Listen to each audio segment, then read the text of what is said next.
Hello everyone, मेरा नाम है असिस्टेंट प्रोफेसर नरेश कोरी और आप देख रहे हैं मेरा YouTube channel thermal engineering lecture series.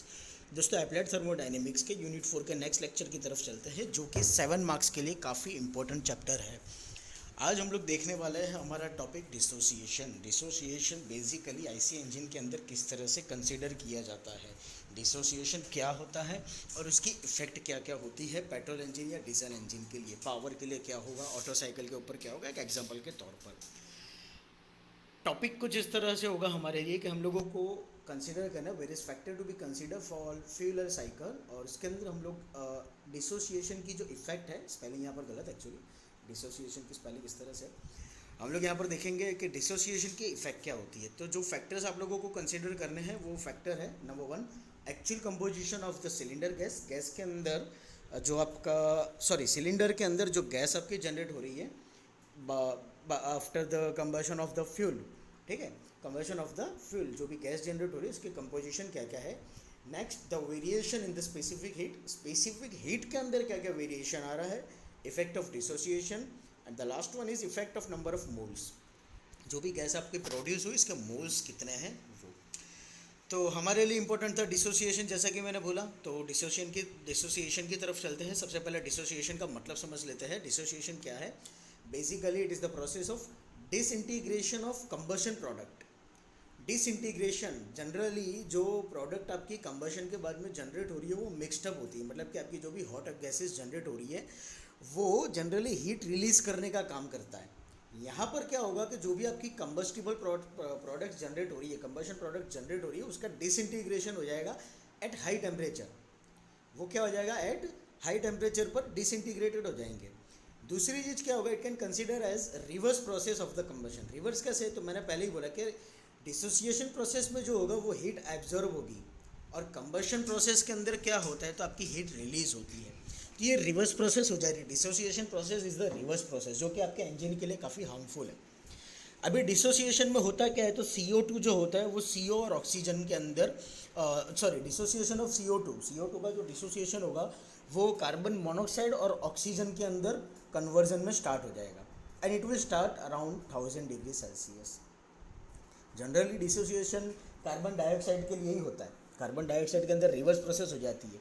वैसे तो हम लोग वैसे तो कंबशन के अंदर इस तरह से रूल होता है कि जो आपके फ्यूल का कंबशन हो रहा है तो there must be production of carbon dioxide, लेकिन डिसोसिएशन के टाइम पर क्या होता है, वो कार्बन डाइऑक्साइड कार्बन मोनोऑक्साइड में कन्वर्ट हो जा रहा है एट 1000 डिग्री सेल्सियस। तो उसकी जो केमिकल रिएक्शन बनती है वो कुछ इस तरह से बनेगी दैट CO2 रिवर्सिबल, ये जो साइन दिख रही है आपको, ये रिवर्सिबल प्रोसेस की है, 2CO+O2। Similarly, dissociation of H2O occurs at temperature above 1300 degree Celsius. अगर H2O मतलब वाटर पार्टिकल जो भी आप लोगों के प्रेजेंट होंगे तो उसका डिसोसिएशन कुछ इस तरह से होगा। H2O इज रिवर्सिबल, ये रिवर्सिबल की साइन है, मैंने पहले ही बोला। 2H2O+O2, ये जो एरो दिखा है वो दोनों डायरेक्शन के लिए है, दोनों इक्वेशन के अंदर, जो ये बताएगा कि limiting temperature is attend when the reaction has same rate for either direction. Dissociation phenomena is predominant in a burnt gases of chemically correct fuel air mixture when the temperature are expected to be highest compared with the lean or rich mixture. Dissociation phenomena क्या है? तो आपकी जो air fuel mixture का जो chemically correction mixture आप लोगों को मिल रहा है, चाहे वो लीन हो या तो फिर रिच हो, एट दैट टाइम जो भी गैसेस आप लोगों के बर्न हो रहा है, मतलब कि आपके कंबशन फ्यूल का कंबशन की वजह से जो भी गैसेस जनरेट हो रहे हैं वो उसका फिनोमिना है। डिसोसिएशन एक्चुअली उसका फिनोमिना है। Effect of dissociation on the maximum temperature for different fuel ratio is shown in figure. ये है effect of dissociation on the maximum temperature of the cycle. As you can see, यहाँ पर हम लोगों के पास में y एक्सिस पर temperature की वैल्यू है, और यहाँ पर हम लोगों ने रीच टू लीन मिक्सचर लिया हुआ है। 0 टू लेफ्ट साइड आप आओगे तो आपको लीन मिक्सचर मिलेगा, and 0 to again right side आप जाओगे तो आपको रिच मिक्सचर कंसिडर करना है। आप देख सकते हो लीन मिक्सचर के अंदर अगर, और ये जो आपकी जीरो वाली लाइन है वो स्टोइकोमेट्रिक कंडीशन है। स्टोइकोमेट्रिक कंडीशन का मतलब ये होता है जितने अमाउंट की एयर है उतने ही अमाउंट का फ्यूल आप लोगों ने लिया है। लीन मिक्सचर का मतलब ये हो जाएगा कि amount of air is more than the fuel, and rich mixture का मतलब ये हो जाएगा amount of fuel is more than the air. आप देख सकते हो रिच मिक्सचर के अंदर डिसोसिएशन के चांसेस विदाउट डिसोसिएशन बहुत कम है। लेकिन लीन मिक्सचर के अंदर डिसोसिएशन के चांसेस कुछ ज़्यादा है, वो रिच मिक्सचर में जा करके और भी कम हो रहा है, लेकिन टेम्परेचर के ऊपर डिपेंड करता है। जैसे टेम्परेचर बढ़ेगा, अगर रिच मिक्सचर है, टेम्परेचर बढ़ रहा है, यू कैन सी, तो आपका डिसोसिएशन कम होते जाएगा, ये विदाउट डिसोसिएशन। यहाँ पर टेम्परेचर अगर कम है तो डिसोसिएशन आपका बढ़ जाएगा, और डिसोसिएशन जैसे ही बढ़ेगा आप लोगों के टेम्परेचर का डिक्रीमेंट आएगा। डिक्रीमेंट आएगा मतलब आपका फ्यूल का जो यूसेज है वो बढ़ जाएगा। फ्यूल का यूसेज बढ़ रहा है, इसका मतलब ये कि जो भी नया एयर फिल मिक्सचर अंदर एंटर होता है चैम्बर के अंदर, वो हीट एब्जॉर्ब करता है बर्न्ड गैसेस में से, जो प्रैक्टिकली नहीं होना चाहिए। डिसोसिएशन का मेन फिनोमेना यही है। यह है effect of dissociation on power. मैं समझाता हूँ, उसके पहले हम लोग थियरी देखते हैं आगे। Maximum temperature occurs when the mixture is slightly rich. Maximum temperature जैसा कि यहाँ पर आप लोगों को दिख रहा है, ये मैक्सिमम टेम्परेचर है। थोड़ा सा आप लोगों ने मिक्सचर रीच किया, आप लोगों को मैक्सिमम टेम्परेचर मिल जाएगा। स्टोइकियोमेट्रिक से आगे ओवर हियर यू कैन सी, ठीक है, डिसोसिएशन के लिए, sorry, the dissociation reduces the maximum temperature by about 300 degree Celsius even at chemically correct air filtration. जो मैंने पहले बताया डायग्राम के अंदर, आप डायग्राम में से देख सकते हो कि डिसोसिएशन के टाइम पर ऑलरेडी आपका टेम्परेचर डाउन जा रहा है, भले ही आपका मिक्सचर रिच है या तो फिर करेक्ट है फिर भी। तो यही डिसोसिएशन का लिए सबसे बड़ा नेगेटिव पॉइंट है।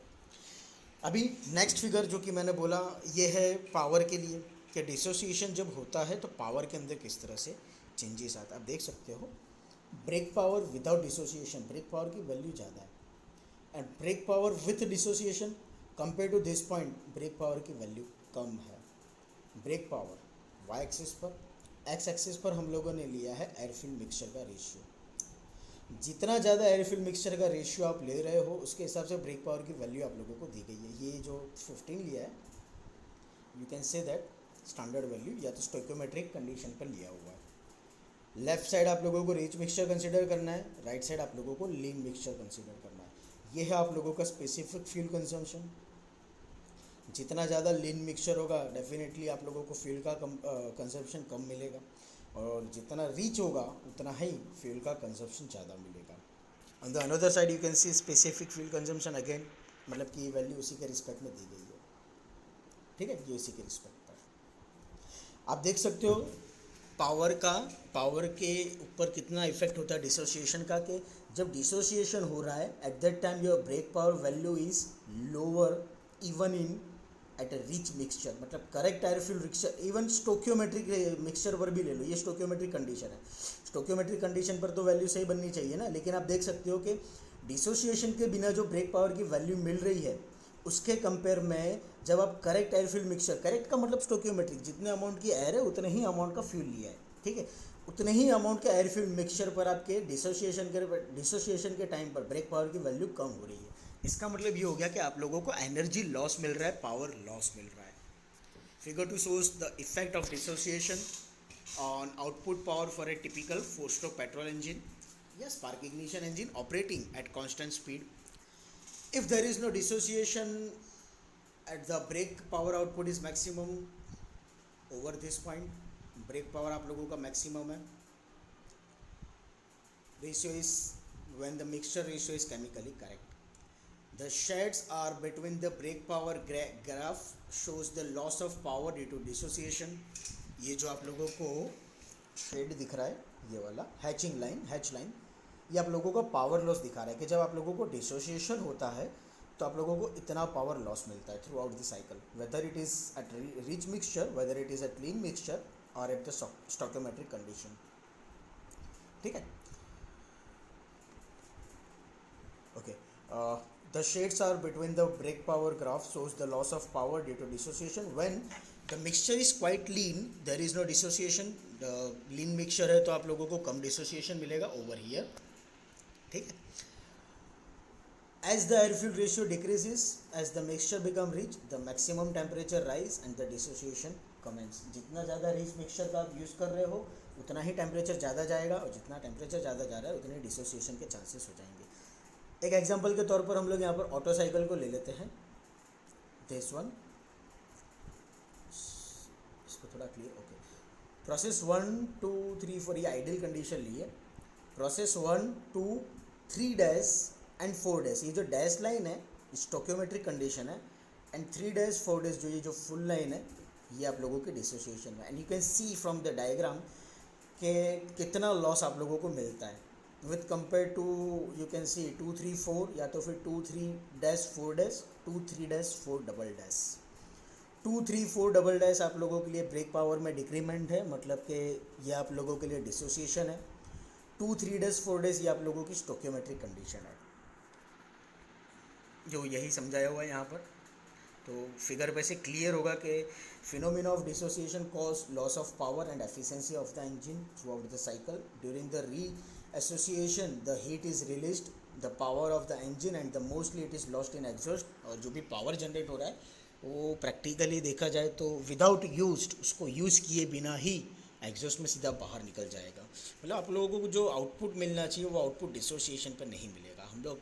और डिसोसिएशन का मेन मतलब मैं आप लोगों को बता दूं प्रैक्टिकली, हम लोग बोलते हैं ना कि अगर आप कहो तो आप ये बोल सकते हो कि एवरेज जैसे कि कम आ रही है, फिर आप बोल सकते हो कि फ्यूल का कंजम्पशन ज़्यादा हो रहा है तो वो ब्लैक स्मोक जो निकलता है ये एक साइन है आपके इंजन के अंदर का डिसोसिएशन स्टार्ट हो चुका है। Dissociation effects are not so pronounced in a C I engine. C I मतलब डीजल इंजन, जितना कि ऐसा इंजन मतलब कि पेट्रोल इंजन के अंदर इंपॉर्टेंट है। This is mainly due to the presence of a heterogeneous mixture. अगर हेट्रोजीनियस मिक्सचर जनरेट हो रहा है और excess air to ensure complete combustion, और ज़्यादा एयर का हम लोग यूज़ नहीं कर रहे हैं, कर रहे हैं कंबशन के लिए, तो both of this factors tend to reduce the peak gas temperature. ये दोनों ऐसे पॉइंट है कि डिसोसिएशन को कम करने के लिए काम आते हैं, जो कि सी आई इंजन के अंदर मैक्सिमम होता है। क्योंकि सी आई इंजन के अंदर आपको पता है कि एयर फ्यूल मिक्सचर मतलब कंप्रेशन रेशियो ज़्यादा होता है, तो डिसोसिएशन के चांसेस कम आप लोगों के डीजल इंजन के अंदर कम होंगे। नेक्स्ट टॉपिक हो है हमारा comparison of air standard and fuel air cycle. वैसे तो टॉपिक अभी पूछा नहीं गया, मैं ओवरव्यू दे देता हूँ। Equivalence ratio of air fuel mixture is given by, it is the ratio of stoichiometric air fuel ratio two the actual air fuel ratio. Stoichiometric का मतलब मैंने आपको पहले बोला same amount of air same amount of fuel, but actually कुछ अलग ही होता है, amount of air and fuel is different.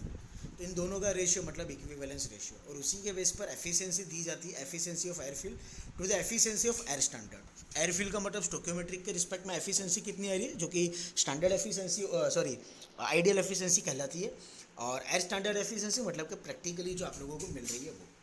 तो effect of air fuel efficiency air fuel on the efficiency of the cycle is shown in the figure. आप figure के अंदर देख सकते हो इक्विवेलेंस रेशियो और एफिशिएंसी रेशियो दिया हुआ है कि जितना रिच मिक्सचर आप यूज़ करोगे, मतलब फ्यूल की वैल्यू आप ज़्यादा रखोगे, तो इक्विवेलेंस रेशियो आप लोगों का कम हो जाएगा। क्यों? क्योंकि इक्विवेलेंस रेशियो में एक्चुअल एयर फ्यूल रेशियो में फ्यूल की वैल्यू ज़्यादा है, तो यहाँ पर डेफिनेटली आप लोगों को रिच मिक्सचर की वैल्यू ज़्यादा मिलेगी। Eight that time your efficiency is decreased. लेकिन इक्विवेलेंस रेशियो जितना कम है उतनी ही एफिशिएंसी का रेशियो आप लोगों को ज़्यादा मिल रहा है। ठीक है, तो you can say that it will behave like as the mixture become leaner, this one, इस एरिया में रिच से इस तरफ it behaves like perfect gas, वो परफेक्ट गैस की तरह बिहेव करेगा, and efficiency reaches to the air standard efficiency. You can see like this, air standard efficiency generally 1 consider की जाती है, तो यहाँ पर जाएगा। मतलब आप लोगों को इतना ध्यान रखना है कि लीन मिक्सचर का आप यूज़ करो तो वो आप लोगों के लिए बेनिफिशियल हो सकता है। सिर्फ समझाना ही है, इसीलिए मैं समझा रहा हूँ। Simple air standard cycle analysis can not predict the variation of thermal efficiency with mixture strength since air is assumed to be the working medium. Fuel analysis suggests that the thermal efficiency of the engine goes down as the mixture become richer and richer. अगर आप लोगों का air fuel mixture बहुत ही reach होते जा रहा है, इसका मतलब ये कि थर्मल एफिशिएंसी जो होगी साइकिल की वो डिक्रीज होते जाएगी। As you can see from the diagram कि जितना ज़्यादा रिच मिक्सचर आप यूज़ कर रहे हो उतना ही स्पेसिफिक फ्यूल कंजम्पशन बढ़ रहा है, और लीन मिक्सचर का यूज़ कर रहे हो तो फ्यूल कंजम्पशन कम हो रहा है। इसका मतलब ये कि आप लोगों की जो मेन इफेक्टिव प्रेशर होगा मैक्सिमम वो रिच मिक्सचर में तो ज़्यादा है, लेकिन सामने आपकी थर्मल एफिशिएंसी डिक्रीज कर दे रहा है, और लीन मिक्सचर में कम है लेकिन थर्मल एफिशिएंसी आप लोगों की बढ़ा के देगा, मतलब कंसिडरेबली आप लोगों के लिए काफ़ी अच्छी मिलेगी।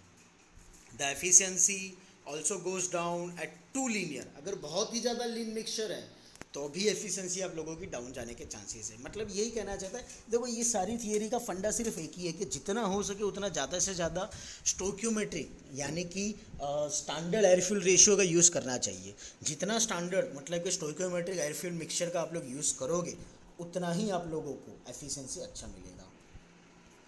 Next, effect of operating variable on effect of operating variables on cycle analysis। इसमें नंबर 1 है कंप्रेशन रेशियो, दूसरा है फ्यूलर रेशियो जिसके अंदर है efficiency, then maximum power, maximum temperature, maximum pressure, exhaust temperature. ठीक है, ये सारी चीज़ें सिर्फ ओवरव्यू के लिए है। कंप्रेशन रेशियो की क्या क्या वैल्यू आप लोगों को मिलेगी, मतलब कंप्रेशन रेशियो की वैल्यू अगर डिफरेंट हो रही है तो थर्मल एफिशिएंसी पर क्या इफेक्ट आएगा। जैसे कि मैंने पहले ही बोला, आपको पता है कि डीजल इंजन की कंप्रेशन रेशियो वैल्यू ज़्यादा होती है और डीजल इंजन का थर्मल एफिशिएंसी भी ज़्यादा है क्योंकि उसका कंप्रेशन रेशियो ज़्यादा है। ठीक है, और आप लोगों का जो पेट्रोल साइकिल है उसकी थर्मल एफिशिएंसी कम है क्योंकि वहाँ पर हम लोग कंप्रेशन रेशियो कम यूज़ करते हैं। तो ये बेसिकली वही दिखाया गया है। थियरी नहीं पूछी जाती इसलिए मैं सिर्फ ओवरव्यू दे रहा हूँ। ये भी वही है, variation of efficiency with mixture strength of auto cycle, सिर्फ ओवरव्यू है, आपको समझना ही है। फ्यूल रेशियो एफिशिएंसी मैंने पहले ही बोला, एयर स्टैंडर्ड साइकिल के लिए लेना फ्यूल थियरी और एक्चुअल कर्व। थर्मल एफिशिएंसी का हम लोगों ने डायग्राम लिया मिक्सचर स्ट्रेंथ के लिए। जितना लीन मिक्सचर होगा उतनी थर्मल एफिशिएंसी आप लोगों को ज़्यादा मिलेगी और जितना रिच मिक्सचर होगा उतना ही आप लोगों को थर्मल एफिशिएंसी कम मिलेगी। ये एक्चुअल कर्व एक्चुअली ये होता है। और फ्यूलर थियरी के हिसाब से कुछ इस तरह से वैल्यू मिलती है, मतलब थियरी में मान लो आप लोगों को वैल्यू 40-45% मिल रही है तो एक्चुअली वो वैल्यू 34-35% होगी, like that.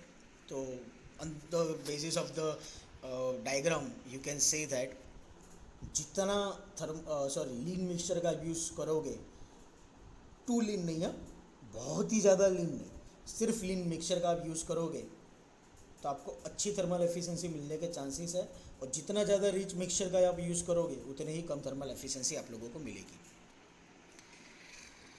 Maximum power output आपका कहाँ पर ज़्यादा होगा, तो जितना स्टोइक्योमेट्रिक फ्यूल का आप यूज़ करोगे, जो कि मैंने डिसोसिएशन में भी समझा, उतनी ज़्यादा पावर आउटपुट के वैल्यू के मिलने के चांसेस है। ये स्टैंडर्ड वैल्यू है। थियरिटिकली आप लोगों को रिच मिक्सचर 10% रिच अगर है तो आप लोगों को मैक्सिमम वैल्यू मिलती है। एक्चुअली में भी इतना ही होता है लेकिन थियरिटिकल वैल्यू से थोड़ी बहुत कम। लेकिन यहीं पर आप लोगों को इतना समझना है कि डिसोसिएशन के चांसेस बढ़ जाएंगे। मैक्सिमम टेम्परेचर तो सीधी सी बात है, जितना रिच मिक्सचर आप यूज़ करोगे टेम्परेचर के ज़्यादा बढ़ने के चांसेस तभी होंगे और उसी समय ये भी चांसेस होगा कि कार्बन मोनोऑक्साइड भी आप लोगों को मिले। मैक्सिमम प्रेशर तो डेफिनेटली फिर से एयरफिल रेशियो अगर 12:1 मतलब कि रिच मिक्सचर आप यूज़ कर रहे हो तो आप लोगों को मैक्सिमम प्रेशर तभी मिलेगा, as you can see from this graph. जितना ज़्यादा टाइम, ये डिसोसिएशन वाला ही है, जितना रिच मिक्सचर आप यूज़ कर रहे हो, लेट्स से कंसीडर 106% रिच आप लोगों ने लिया है, एट दैट टाइम टेम्परेचर तो मैक्सिमम मिल ही रहा है लेकिन आप लोगों को प्रेशर भी ज़्यादा मिल रहा है कंप्रेशन रेशियो के रिस्पेक्ट में। तो रिच मिक्सचर पर आपको प्रेशर ज़्यादा मिलने के चांसेस होते हैं, लेकिन नुकसान फिर यहाँ पर क्या होने के चांस है, ये डिपेंड करता है टेम्परेचर और नंबर ऑफ मोलिक्यूल्स पर। Maximum pressure curve follows the maximum temperature curve, जो कि मैंने ग्राफ में दिखाया। But maximum pressure does not start to decrease until the mixture is somewhat richer. Pressure decrease तब तक नहीं होगा जब तक आप लोगों का एयरफिल मिक्सचर रिचर वैल्यू से नीचे ना जाए, और जनरली ये 10% रीच होता है,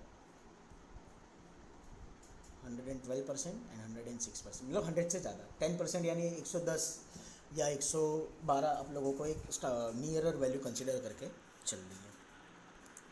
एग्जॉस्ट टेम्परेचर तो ये है exhaust temperature over here. Stoichiometric value होगी तो एग्जॉस्ट टेम्परेचर की वैल्यू कुछ ज़्यादा मिलेगी, मतलब you can C mixture strength जिस तरह से है उसके हिसाब से आप लोगों को एग्जॉस्ट टेम्परेचर की वैल्यू मिलने वाली है। और जैसा कंप्रेशन रेशियो, मान लो कि आपका कंप्रेशन रेशियो 6 है और आप लोगों ने रिच मिक्सचर का यूज़ किया है, ठीक है, तो आपको exhaust temperature above 1800 but below 2000 degree Celsius मिल सकता है। मतलब जितना रिच मिक्सचर है, जितना ज़्यादा कंप्रेशन रेशियो है, उतना ही एग्जॉस्ट टेम्परेचर कम मिलेगा। लेकिन अगर आप लोगों का कंप्रेशन रेशियो कम है और रिच मिक्सचर है तो टेम्परेचर एग्जॉस्ट टेम्परेचर ज़्यादा मिलेगा। और अगर आप लोगों ने लीन मिक्सचर का यूज़ किया है और कंप्रेशन रेशियो ज़्यादा है तो टेम्परेचर ज़्यादा मिलेगा, ठीक है। मीन इफेक्टिव प्रेशर, तो मीन इफेक्टिव प्रेशर भी बिल्कुल वैसे ही होगा, जितना लीन मिक्सचर का आप यूज़ करोगे, ठीक है, उतना ही आपका मीन इफेक्टिव प्रेशर कम होगा with respect to your lower compression ratio. जैसे कॉम्प्रेशन रेशियो बढ़ेगा डेफिनेटली आपका मीन इफेक्टिव प्रेशर बढ़ेगा। लेकिन कंपेयर टू दैट अगर आप लोगों ने रिच मिक्सचर का यूज़ किया है तो फिर आप लोगों को mean effective pressure compare to lean mixture ज़्यादा मिलेगा। नेक्स्ट थियरी में आप लोगों को पढ़ाऊंगा कि एक्चुअल साइकिल और fuel air cycle petrol engine के लिए क्या क्या होते हैं, जिसके अंदर आप लोगों को पढ़ना है मेनली टाइम लॉस, फिर कंबशन लॉस, सॉरी जिसको आप लोग बोल सकते हो हीट लॉस ओवर हियर, ठीक है, direct heat loss, and the last one will be exhaust loss. तो नेक्स्ट थियरी हमारी ये होगी। आई होप दोस्तों कि आप लोगों को आज तक की इस थियरी में समझ में आया होगा। आज मैंने जो पढ़ा है उसमें डिसोसिएशन हमारे लिए काफ़ी इंपॉर्टेंट है। आई होप कि आपको डिसोसिएशन में और नेक्स्ट जो मैंने ओवरव्यू दिया उसमें समझ में आया होगा। अगर आप लोगों को कोई डाउट है, कुछ नहीं समझ में आया हो तो मुझसे ज़रूर पूछेगा। Thank you so much.